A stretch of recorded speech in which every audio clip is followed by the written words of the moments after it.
Добрый день, друзья! Сегодня на обзоре премиум линкор 7 уровня Японии Хьюга.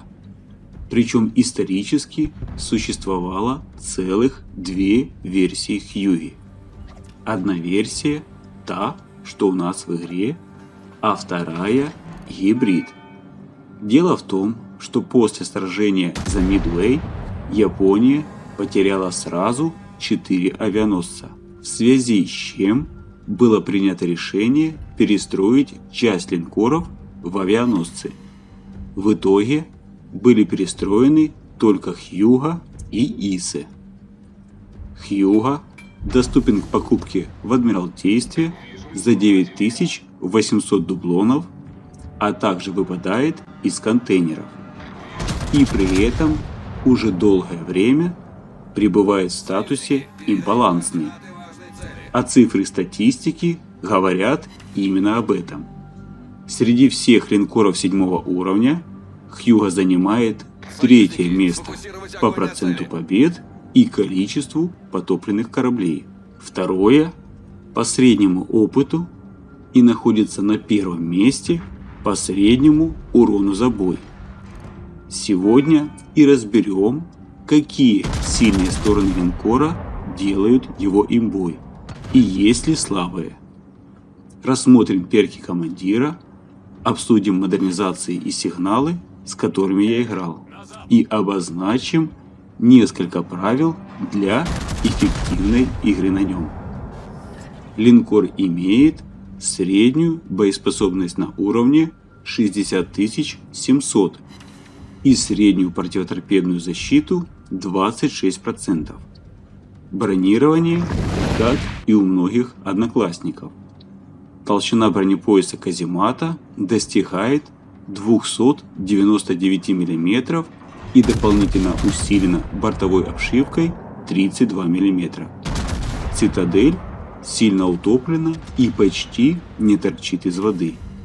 В носовой и кормовой части обшивка 26 мм и частично усилена бортовой обшивкой 32.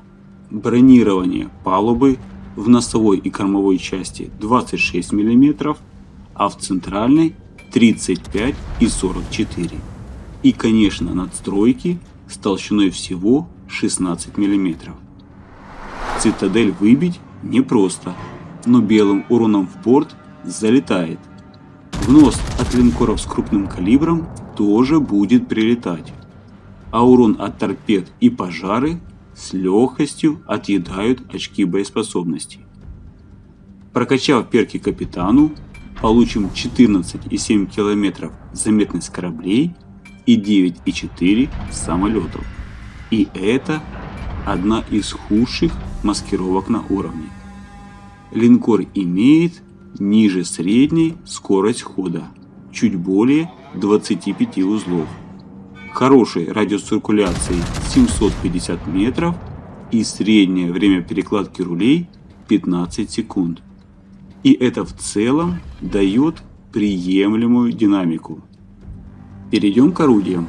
12 орудий в 6 башнях с калибром 356 мм и лучшей дальностью 20,3 км. Фугасы и бронебойные имеют неплохую скорость 805 и 775 метров в секунду, что позволит вести огонь на дистанции по слабо маневренным целям.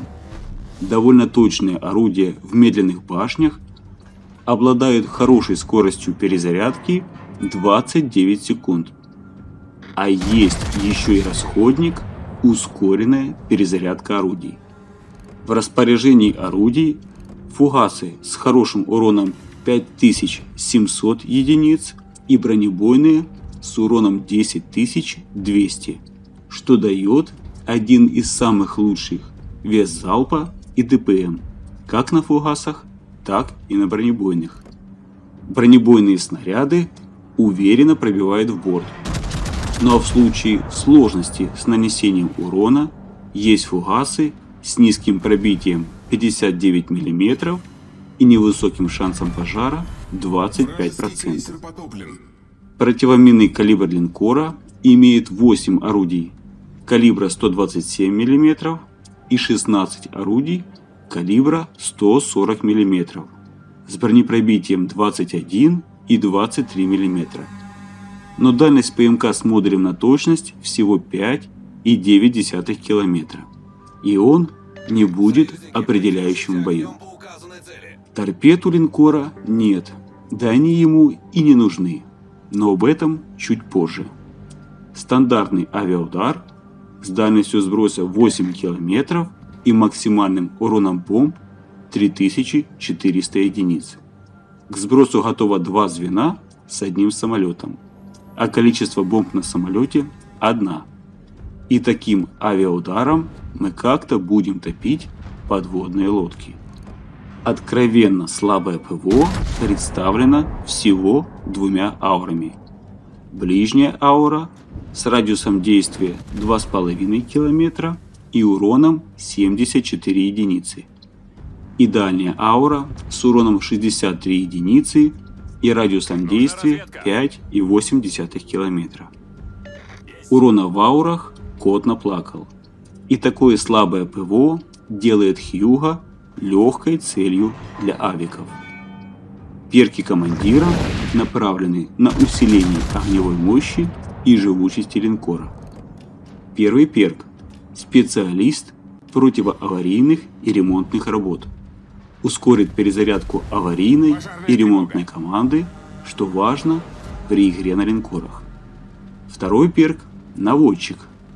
Увеличит скорость вращения медленных башен. Третий перк – отчаянный. Линкор теряет боеспособность и разгоняет вооружение. Четвертый перк – мастер противоаварийных и ремонтных работ. Увеличит количество хилок и время работы ремки и хилки. Пятый перк – мастер маскировки. Позволит линкору не светиться дальше всех и реже попадать под фокус. Шестой перк – мастер противопожарной подготовки. Перк полезен для любого линкора. И седьмой перк – основы борьбы за живучесть. Ускорит восстановление модулей, тушение пожаров и устранение затоплений. Как вариант, можно усилить урон бронебойных перком сверхтяжелые бронебойные снаряды.